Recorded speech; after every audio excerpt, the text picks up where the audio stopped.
Ladies and gentlemen, welcome to Sam Roberts Wrestling Podcast. Introducing your host from New York, here is Sam Roberts.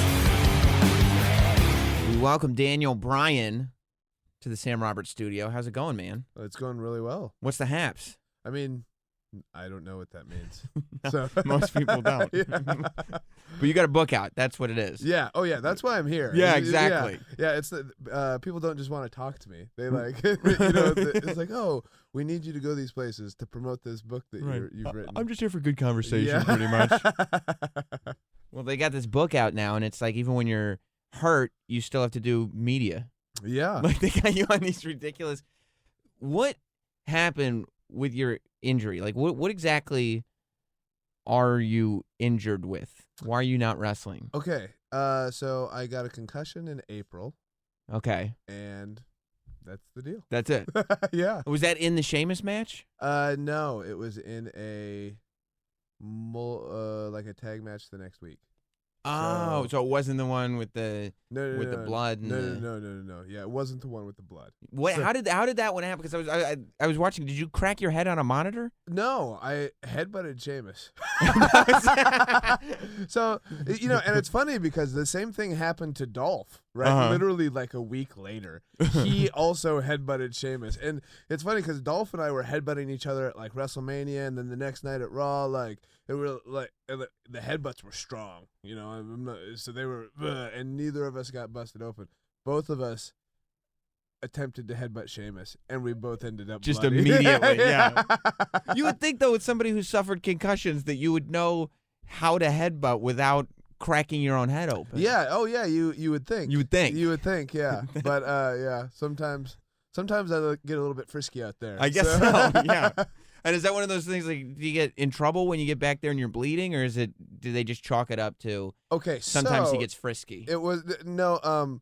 I think what happened, because Sheamus has a reputation of just kind of like laying stuff in pretty heavy. I think they blamed it on Sheamus at first. Like when I got to the back, people were like, but I was like, no. Like we had a very physical match. Like it was and I enjoy that style. You can't do that with everybody, right? Right. But I like doing that with Sheamus. Sheamus and I like to go out there and like kind of beat the crap out of each other. It's a weird thing to say that that's something that I enjoy. It makes me seem like I have some sort of weird fetish about putting on my underwear and then getting beat up by other men. I dated a girl in high school that I was trying to explain wrestling to. Yeah. And they were like, so they know who's going to win. I was like, yeah. And she was like, but they're really hurting each other a lot of the times. I was like, yeah. And she was like, is it like sadomasochism? Yeah. I was like, no, what? No. Stop putting those thoughts in my head. Yeah, that's what? Yeah. You got it all wrong. Yeah, no. So yeah, no, but Brie was the one who was upset with me. Brie, because she was sitting there watching as they're putting these stitches in my forehead, and she's like, "You are so stupid." And I don't know if those are the exact words. She probably was being nicer about it, but my internal monologue was her saying, "You are so stupid." That's the sentiment behind what was disguised. I thought, what did you think? Did you get approached to write this book, or was it something that you kind of wanted to do? Yeah, no, they approached me to write the book. I would have never just thought to be like, hey. My story needs to be told. My story needs to be told. Somebody needs to tell this. Yeah. Whether it's me or somebody else. Somebody come follow me around for a little bit. Right. So. Let me explain to you my life story. Right. What did you think when they told you, okay, you're the guy, we're gonna write a book about you? So it was interesting because I see those kind of things as like all of this is a way to make money, right? Right. It's like they're not they're thinking of like, oh, this is like a nice little timely piece that if we can get this out by WrestleMania 31, which we did not. No. If we can get this out by WrestleMania 31, this will be a nice little companion piece to WrestleMania 31 and be like, oh, remember last year's WrestleMania? And then it would be in time with kind of this Daniel Bryan DVD release and all that kind of stuff. And it would be a way to sell a bunch of stuff to where they can make more money. Right. And, so that sort of thing. And I'm sure in their minds they're thinking, oh, it's a neat little story. Yeah. Right? And it is. It's just like a neat little story because my thing is not it's just very unusual how well, it's super unusual. It's like atypical that every single step of the way, it seems like, except maybe the Ring of Honor stuff. But even the Ring of Honor stuff has been kind of fan created in all of its reaction to like organic reaction to performance. Well, and even my. So I was, for those of you who don't know, Ring of Honor is an independent company where I was the champion of for over a year, and then was kind of the top guy for a while. That came not because Gabe Sapolsky, the booker at the time, was like, "Hey, you're gonna be the guy." Mm-hmm. Like he decided I needed to be the guy because everybody else had left. Like CM Punk had got signed by WWE, Samoa Joe had gotten signed by TNA. Yeah. Jamie Noble, who was wrestling under his real name, James Gibson at the time, he made him the champion, but then he got picked up back again by WWE. And so it's like, who do we have? Well, Bryan's still here. And he's sticking around, I think. He's sticking around, yeah. So it's been this whole kind of like either by default or I guess we have to do this. Everything is like somebody in an office going, yeah, we have to. I don't know. We don't have any other choice. Yeah, like I'd really like to use somebody better. Yeah. But we don't have anybody better, so here's Bryan. It's interesting too because that mentality is so, you talk about in the book about not having a top guy mentality. Yeah. That like most people come in and go, well, I'm the guy and I'm better than everybody else, so that's why I'm on top. But even like when you're telling the story about the WrestleMania match, the first WrestleMania match with Sheamus, you're going, yeah, as it turns out, he should have wrestled Rey Mysterio because we were on the pre-show. Yeah. Like, yeah. You're well, it's so true. aware of what's going on. Like, Sheamus, I don't think this is a good idea. Yeah. You should not pick me. Yeah. Yeah. What is it with Sheamus in WrestleMania matches? Do you know what? When they, for WrestleMania 30, when they told me that they, Vince pulled me into his office and he was like, I want you to wrestle Sheamus. Yeah. Like, and WrestleMania 30 is the WrestleMania that you ended up main eventing and winning the world title. Yeah. And at the time I was very popular, right? Yes. Like, to me, like at worst, like third most popular guy on the show. But I sometimes, depending on the building, more popular. But it was just strange because like I was thinking like, okay, I've had a really good year. What am I gonna do for WrestleMania? And I was really hoping for like Shawn Michaels or for Triple H. Yeah. Right. And so when Vince pulled me into his office, I'd like to talk to you about your WrestleMania match. I was like, ooh, what's this gonna be? I'd like you to wrestle dun dun dun Sheamus. And I have to explain this by saying I love wrestling Sheamus, as we just talked about. Right. That. But we've already had two bad WrestleMania moments together. Right. As far as like, and not because we did bad, but they were just bad circumstances. Right. The first one was the pre-show. And then the second one was the 18-second match. The 18-second match. And then I was like, do you know what? The last thing the WrestleMania crowd wants to see is me and Sheamus. Right. They know what happens when Sheamus and I go to WrestleMania. Right, yeah. So was that ever, what were the plans for WrestleMania 31 this year when you ended up in the Intercontinental ladder match? Because after, they kind of had another Royal Rumble debacle somewhat with things not going exactly how I would assume they thought it was going to go, with another kind of babyface that got booed in the main event.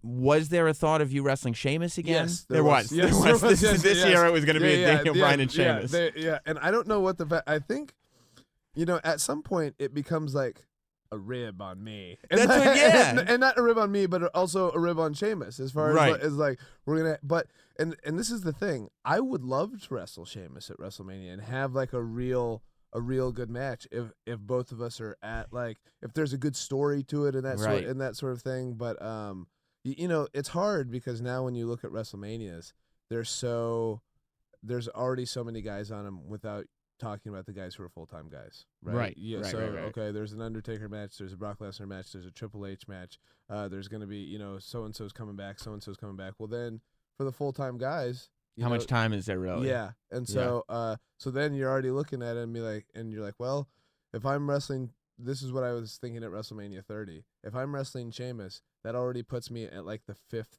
or 6th spot from the top. Right. No titles are on the line. And it, and so that's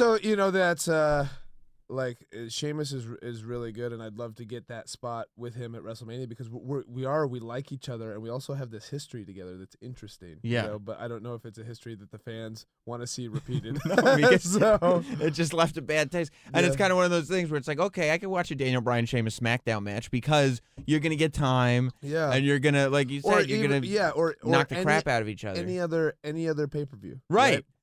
You know, any other pay-per-view, fans would be very accepting of me versus Sheamus because it would be a very good match. Yeah. But I think the mentality, especially of those fans who come to WrestleMania every year, is like, no, we don't want this. Can't happen. You were talking about making money. At what point did you become at all money conscious? Because you were talking, like, in the beginning, and when you were wrestling for the independent group Ring of Honor, you said you were described as a starving artist, and that's where you wanted to be, and like it didn't seem like it was about money, and not that it's about money now, but you know, throughout the book, as you start making money, you start becoming more like conscious of saving money. Yes. So no, what essentially happened is I got to this point in 2009 where it was just like, it was at the end of 2008, and I had some injuries. I had detached my retina and some other stuff. And I was just like, this is no longer sustainable, what I'm doing to myself for the little money that I'm making. It's not like, and so I kind of took 2009 as my year. I was like, okay, I'm going to try to get to WWE because that's the place where I could make enough money to where when I'm done doing this, I could actually not have to work. Right. Because here's why I even care about money, because Brie and I don't live a very big lifestyle, is that I have no job skills, right? I've been doing this since I was 18 years old. Yeah. Right? Like the other jobs that I had, I worked at KB Toys, and I worked at a video store / tanning salon. Which is the best name. Right, Video Tonight, Tan Today, yes. Yeah. And so, like I baled hay, you know, and as much as I enjoyed baling hay when I was 16 years old, that's not necessarily what I want to do when I'm 35 or 40. Right. You know, and so. And you can't go into a video store and have people be like, didn't you used to be Daniel Bryan? Right. Yeah. And so, so then I just became conscious of saving money. And now, like, it's not like, now I'm back to not worrying about money because it's like. Because you saved enough. Yeah. Well, and I mean, like, if enough is dependent on the person, right? Like if Steve Austin looked at how much money I had, he'd be like, "That's not enough." Right. Clearly, this is not enough money. Like, Vince McMahon or Triple H or any of those, John Cena, Randy Orton, any of those guys would be like, "No, Brian, you don't understand. That's not enough money." And I'm like, "No, you don't understand. I don't need very much money." Right. Are you still looking at buying like a micro house? Why would I buy one when I could build one myself? Of course. That was a dumb question. Right, yeah. So you're going to, like, is that the plan to, like, once you're going to wrestle until you can't wrestle anymore physically, is that right? No. So this is the issue. So I don't know if you've been if you're up on your Total Divas, but Brie really wants to have a baby. Okay. And so I think when their contracts are up, I think I know Nikki still wants to keep wrestling. Brie would like to, but she's ready. You know what I mean? She's ready to have a baby, and I'm also ready to be a father. You know, like as far as things that are important in my life and that sort of thing. The battle has been with this between the two of us is not whether we want to have babies now. It's whether or not, like, there's this struggle of whether or not I would want to be on the road while having a child. You know, so like I talk in the book a little bit about Ted DiBiase Jr. Right. I love Teddy. Like he's such a wonderful human being. But one of the things that happened with Teddy is he had a baby, right? And then he kept wrestling, and you could just see him get more and more miserable, like just missing his son. And I feel like because now you have to deal with bullshit, and there's something at home. It's one thing to deal with all this stuff. And it's just like, okay, this is just what I do. Yeah. But when you know you've got a family at home that you could just be like, I could just be hanging out with my son. Yeah, and just that when you have a very strong family bond and family is very important to you, that idea of having to leave your son or daughter or anything who's that small and missing all these like little important things, you know? And so like I don't know how long it was after he had his son where he was just like, this isn't worth it anymore to me. And that's, to me, like I have a huge amount of respect for that, and so like, but you also have to understand we have a great number of dads on our roster, and like Kofi Kingston, you always see him like. I don't think it's Skyping. What is it? It's FaceTime. FaceTime. Yeah, FaceTime. FaceTiming with his kid, and like and so we do have good dads, and like nowadays it's much easier to keep in contact with your kids than it is. But I also feel like I don't want to miss stuff. So that all of that to say, the timing of when we would have a child has been the argument as far as like, because Brie now being she's 31, she'll be 32 this year, and she's always said in her head that she wants to have her first baby when she's 32 or 33. And so then it becomes, with women, it's just like this thing that they've created. Time is not, it's this weird thing. Like your age is not the number of years that you are there. You actually have like a biological age depending on how you've lived your life and how healthy you are. Right. Like, that's why some people live to be 100 and some people live to be not 100. Right. Yeah. And so anyways, so I was like, oh, I don't really, but I feel like if I can keep wrestling for after we have our first baby, I probably should. And the deal is that I'm passionate about wrestling. I love wrestling. Like, even being away from wrestling, I think in terms of wrestling. I'm out gardening and I'm like, okay, like I come up with these ideas and I'm like, I need to do this. The problem is now I'm not wrestling. Like, every time in my life that I've like think in wrestling and think in terms of these, and I'm coming up with ideas and all that kind of stuff. And within a couple days, I can go out there and try it.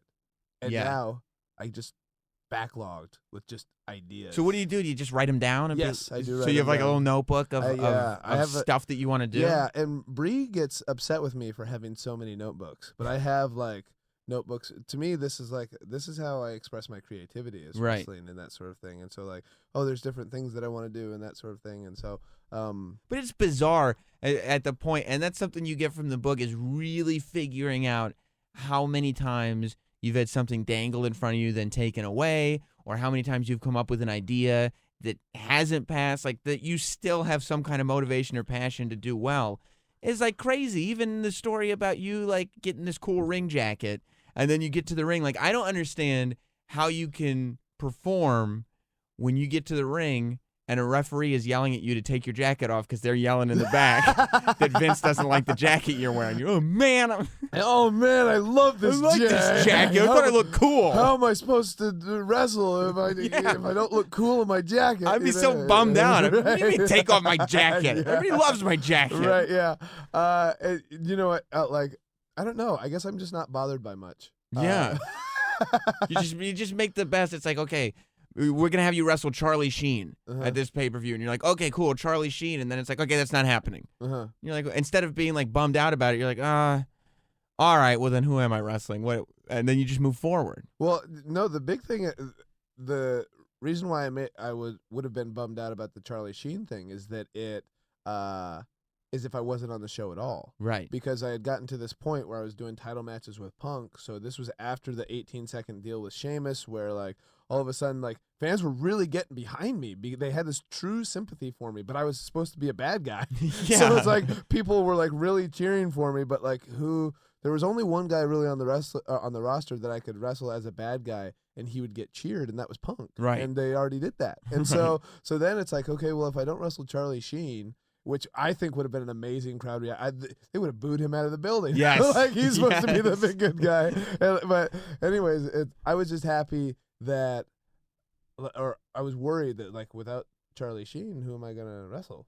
Yeah. At SummerSlam, I just won't be on the show. I guess that's the point. And you, even from the point you come in, when you're like, every time from the very beginning, like you get hot on the NXT reality show, and then you end up getting fired like that. It seemed like in the book, the first time you got fired, because obviously people know by now, well, wrestling fans know, that you ended up in this kind of segment that was like super, super hot, and everybody was into it, and it was like finally something that people were actually talking about the next day, which doesn't happen all that often anymore in WWE. And then you end up getting fired because you choked a guy with his tie. And spitting John Cena's face. And spitting John Cena's face, credit where credit's due. Yeah. Without realizing that those are completely against the rules.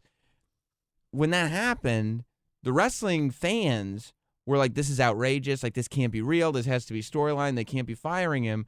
But in the book, you were kind of like, okay, well, then I'll go back to the Indies. Like, it didn't seem like it was that earth-shattering to you when you got fired. Yeah, so realistically, when I first came to WWE, I was kind of expecting bad things to happen. Yeah, maybe that seems like that's kind of the story throughout, where so when bad things do happen, you're like, oh, okay, that's kind of what was supposed to happen. Yeah. So, and it's funny because I'm generally a very optimistic person, right? You know, as far as like. Well, you do it all with a smile on your face. Yeah, well, do you know what? Because, and I guess this is the thing, it's not important.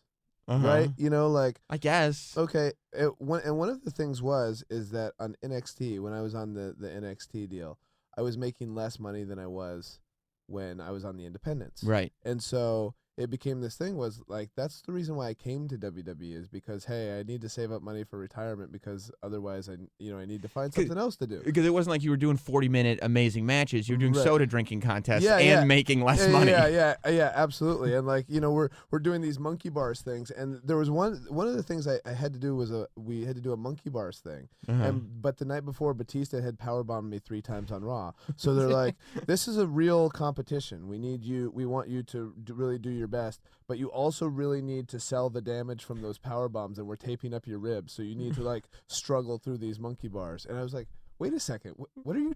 That doesn't make any sense, And then like going up and drinking soda, and I don't drink soda, right? So it's like me. It was literally the worst TV ever. I was watching it. I remember. It's me. Like I can only do like a gulp at a time or so because of the carbonation, and I'm just like. What are they doing? So yeah, all of that to say that when Vince calls me to tell me that he's fired me, I was like, wow. The first thing that went through my head is that this was a big deal. Mm-hmm. People are going to be upset about this. Mm-hmm. Like the hardcore independent fans, at least. I didn't think they were going to be as upset as people were. But then from here, I'll be able to make, at least for the next year or two, I'll be able to go to Japan. I'll be able to do all this kind of stuff that I was doing, but get paid more from it. And you figured it was legit over. I didn't think it was over. When I talked to, like, I thought they'll bring me back at some point. But not anytime soon. I thought it would be a year or two. Okay. You know what I mean? And actually in my mind, I was thinking like, well, this gives me an opportunity to, make more money on the independents, like just the demand will be more. But then I can also, one of my deals was if I didn't get signed by WWE in 2009, I was going to start going back to school, right? I'd wrestle on the weekends, but start going back to college and start preparing for this life after wrestling. Learn a job skill. Yeah, learn a job skill. Yes. Build tiny homes. Right. And so, and that was just kind of my plan there, except now it's going to be a whole lot easier because now getting bookings is not going to be a problem whatsoever. Right. So that was kind of my thinking, and I wasn't really worried about it. I thought this is awesome and this is cool, and like you go from this, it was kind of a stifling environment at the time to being able to go, and I'd wrestle it for Dragon Gate USA, which is, Gabe Sapolsky's deal at the time, and being able to have like these 30-minute matches that I really enjoyed in front of, in a very intimate setting, which I also enjoy. So. Yeah.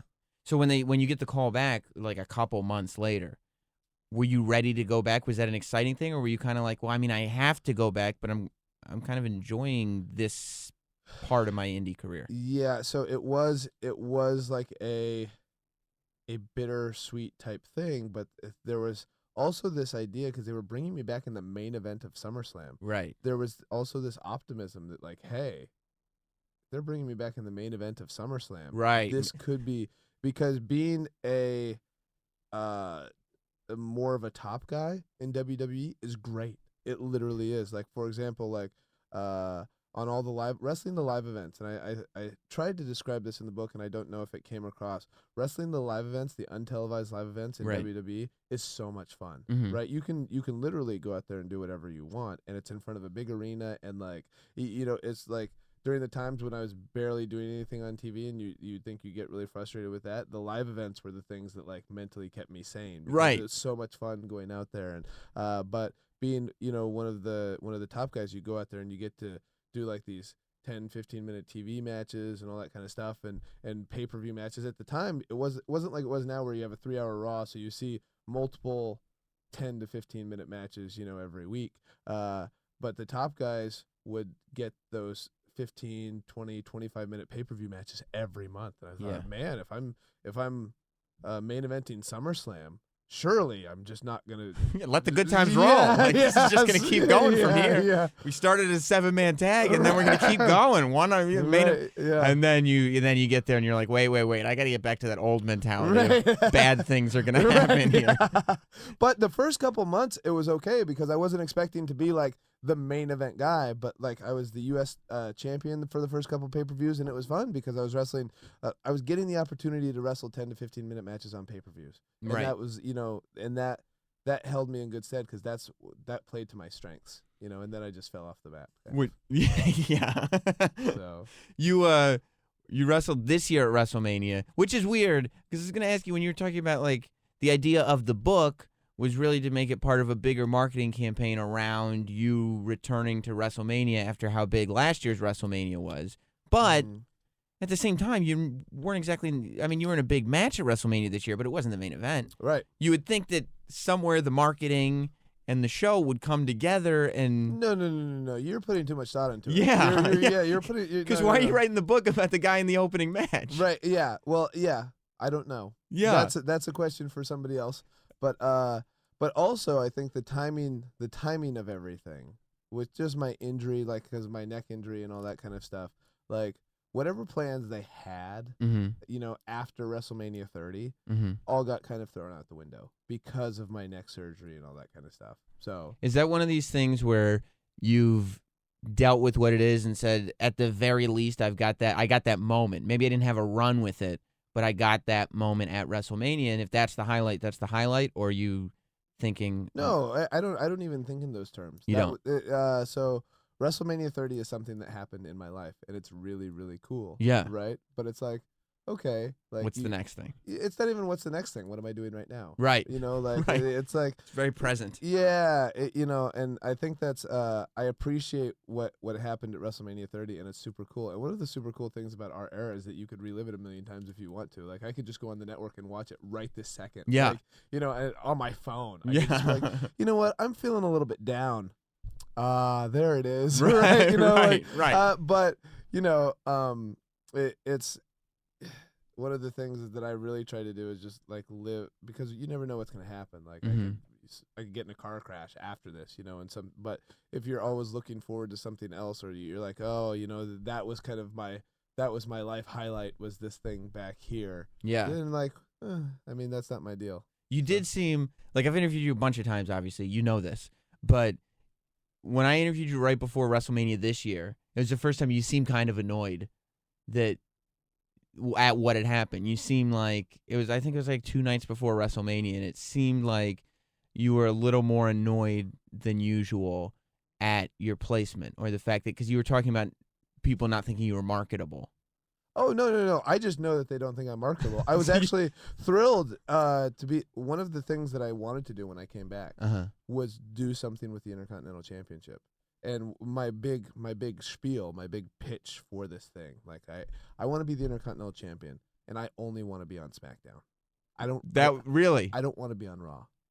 I want to be on SmackDown. Wow. Because one of my things was, I would never have gotten this opportunity to be the World Heavyweight Champion if there wasn't split brands, right? If there wasn't 2 titles. If there was just the one main title, they would have never, ever given me that opportunity. But because there was 2, and then I talk about it in the book as far as like with Mark Henry being champion and stuff, I had the Money in the Bank deal, and it was only Mark Henry getting hurt that caused me to even cash that in, right? I don't even know what their plans were. Nobody knows. Like, they didn't know what, like... Maybe there weren't any... There could have not been plans. Yeah, what are we going to do? Because we don't want Bryan as champion, but we gave him this thing. And like, why'd we do this? Yeah, so, and it is funny, even when, I describe in the book, why they even gave me the case was just because, like, they wanted to give it to Wade Barrett, but it was too similar to what they were doing on the other side. Right. But, so now you've got this briefcase that guarantees you a shot at the title that you're supposed to win, but they don't want to give you the title. Right, so let's just have him carry the briefcase around and not put him on TV.